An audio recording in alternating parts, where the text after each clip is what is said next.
ఓం శ్రీ జ్ఞాన సరస్వతి నమః. అందరికీ నమస్తే. ఈరోజు ఆదిశంకరాచార్యుల జయంతి సందర్భంగా ఆయన ఎన్నో స్తోత్రాలను శ్లోకాలను రచించారు. ఆయన రచించిన వాటిలో ముఖ్యమైనది భజగోవిందం.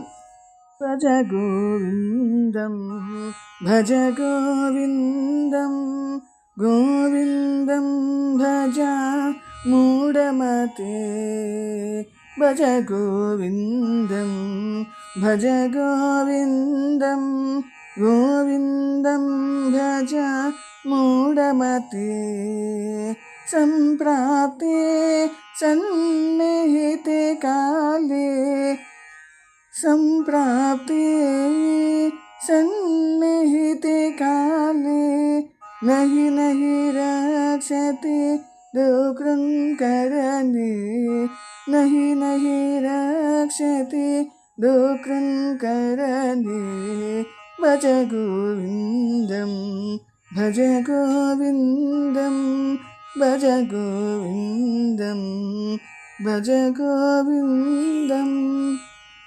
గోవింద అంటూ గోవిందుడిని స్మరించాలి. గోవింద అంటూ ఆ గోవిందుడిని భజించాలి. ఓ బుద్ధిహీనుడా, ఈ గోవింద అనే స్మరాన్ని ఎప్పుడు చేస్తూ ఉండాలి. మరణ సమయము ఆసన్నమైనప్పుడు ఈ వ్యాకరణ సూత్రాలు నిన్ను రక్షించవుగాక రక్షించవు. అందువల్ల నిరంతరం ఆ గోవిందాన్ని స్మరణ చేస్తూ ఆ గోవిందుడిని భజిస్తూ ఉంటే ఆ గోవిందుడిని పొందుతావు అని అర్థం.